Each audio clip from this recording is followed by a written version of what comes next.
everywhere in Norway. Yeah. No. Okay. What happens in this country is that, you know, the metrics, the indicators of poverty is such that it compares global North countries to global South countries based on standards of the global North. Yeah. Right? It's a ridiculous way of actually, oh, well, if you spend so and so dollars, a minimum of so and so dollars a day, right? You're poor. What does that mean? Yeah. And what does that really mean? And so what I'm basically saying is that, first of all, there are problems with the indicators, there are problems with the metrics. Yeah. That universalist idea of measuring poverty, from where I stand from, is ridiculous. Yeah. Right? Yeah. Second thing is local communities, or I always refer to local communities. That's the most important to me. Local communities. I don't really care about global communities, right? But if you look at countries like Ghana, the past 8 years has been terrible economically. Yeah. People are getting poorer and poorer and poorer. Right? Yeah. Now, this is even based on their own their own perception of quality of life. Yeah. It's not based on any global metrics. Right? Now, imagine if you should do any qualitative deep survey of poverty reduction in Ghana over the last 8 years. I can tell you for a fact that you are going to find that people are getting more poorer. If, and this is where I'm going to end this particular question, if in any shape or form, at the end of 2030, countries come out to say that, oh, we have attained it, they will make such facts based on these metrics that are based on Western standards, that are quantitative and would not have any serious bearing on the actual standard of living of people. Yeah. Okay, so that's it. It's not attainable, right? It's a good that we want to achieve it by 2030, but if it's achieved by 2030, where do we go from there? Right? But that's another question. It's not attainable. And then the other question is, what should global governments do? Yeah. And I think what you mean by global government, I think you mean the international governmental bodies, let's say the United Nations, for example, or what do you mean? Or do you mean governments globally? I mean, you can base like either in the country you're in, or you can base to any over an African country. Especially if I told I was in Uganda, maybe I would base. Actually, I'm in Uganda right now, but I would base on Uganda and say, Uganda should do this towards the attainment of this Agenda 2030, or Uganda should improve towards this and all this to make sure that at least there is better improvement. So the question was to make sure that maybe you pick a certain government that you're comfortable with. Yeah. Yes. I'll pick my country, Ghana. Nice. And there is always a very fine,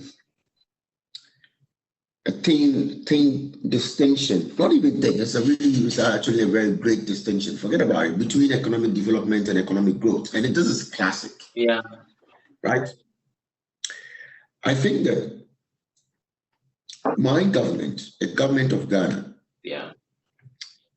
should prioritize the economic development and welfare of the most deprived people in society. That is always the first starting point.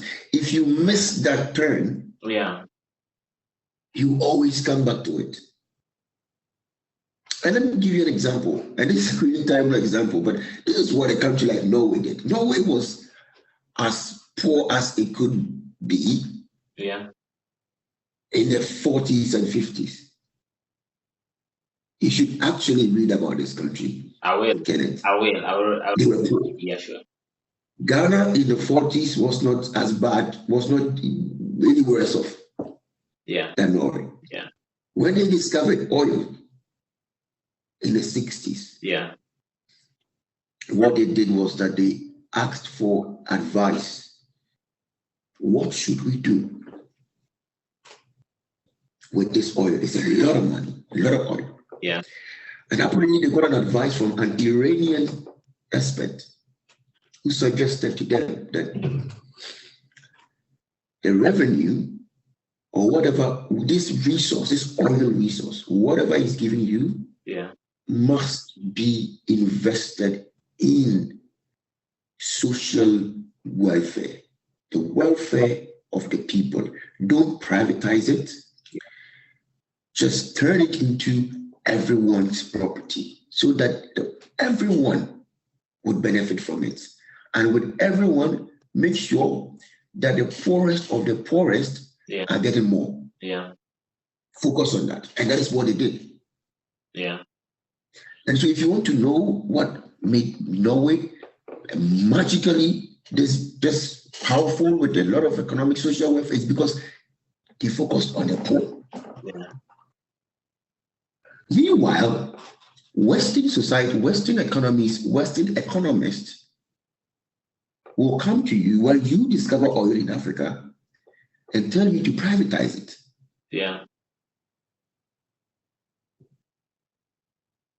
Privatize it so that they will come and buy, get the profit, and take it away.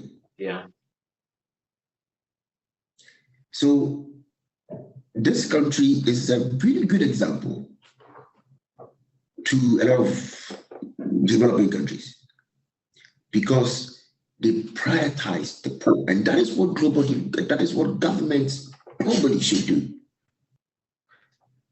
There is a point in your developmental path where you start caring less about the disadvantage, because at that point the disadvantage would be a really good disadvantaged person. It's like they don't have, but they're not bad.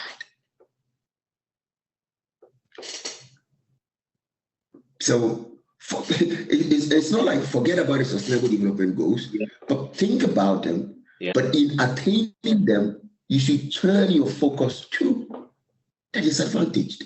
True. It sounds like a very simple thing to do. It's not simple. It takes a lot of effort. It takes a lot of commitment from politicians. Right? It's a very political decision. So that is my answer. Thank you so much for that wonderful presentation. That when you talk about focusing on the oppressed, in my view of understanding of things, I believe that you're calling for more inclusion of the disadvantaged, those who are oppressed economically, and those who are oppressed without opportunities. And I believe to attain sustainable development or growth, that's very, very crucial. The issue of inclusivity is very, very important.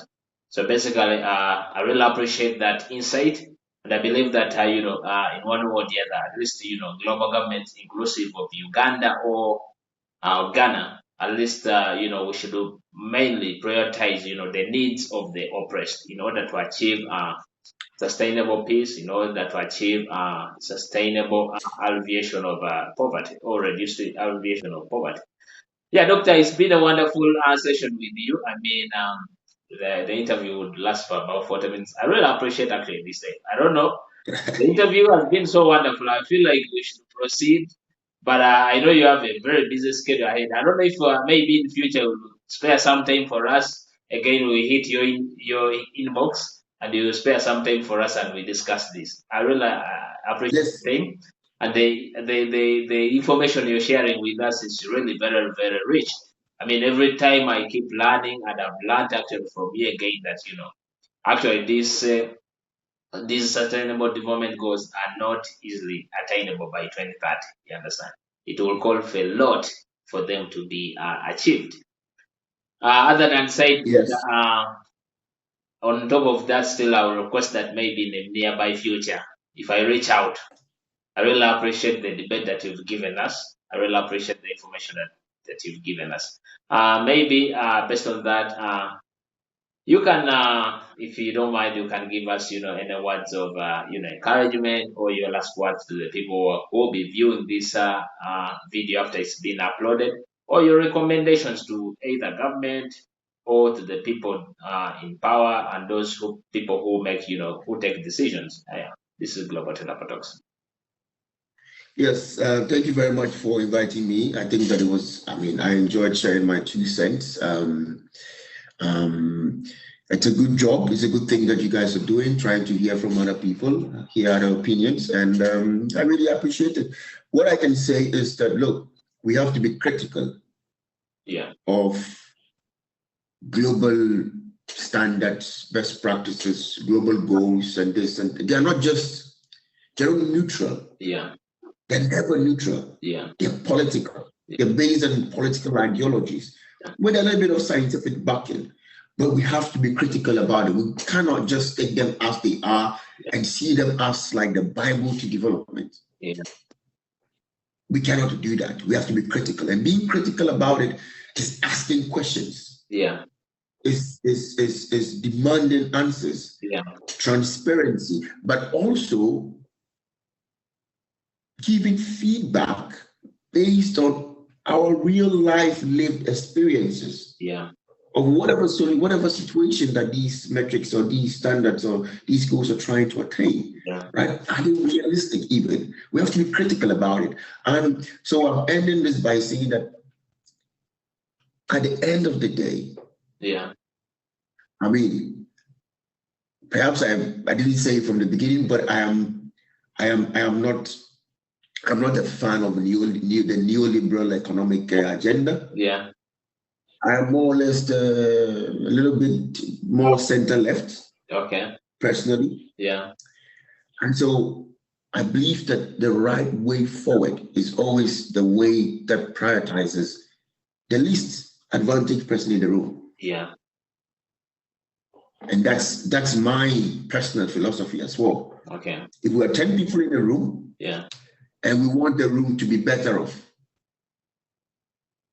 we just have to find who is at least better off here. So if I take one, if we all have 10 and someone has 2, and we want the whole room to be better off, it's not about if we are 5 people, 4 people have 10, someone has 2. To make the room better off doesn't mean that we need to gain 10 more on the aggregate. No. To make it better means that perhaps we should take one from 4 people, so that they would have 9 each, and then the who will have 5. Then we are better off. We are all actually better off. But if you look at the metrics, it's like, oh, you're better off if it's increased. Prioritizing the least advantaged people in local communities, in global communities, is the most sustainable way to develop. I ended there. Thank you so much for your wonderful time. Thank you very much, We are hosting you. Thank you very much. That in the future we shall have another session. This is Global Talks, where we dive into conversations that drive change. It's been a pleasure to have you on our podcast. We don't take your time for granted, and we don't take your information and your knowledge for granted. We really appreciate it. Thank you so much, sir, and have a good day, sir.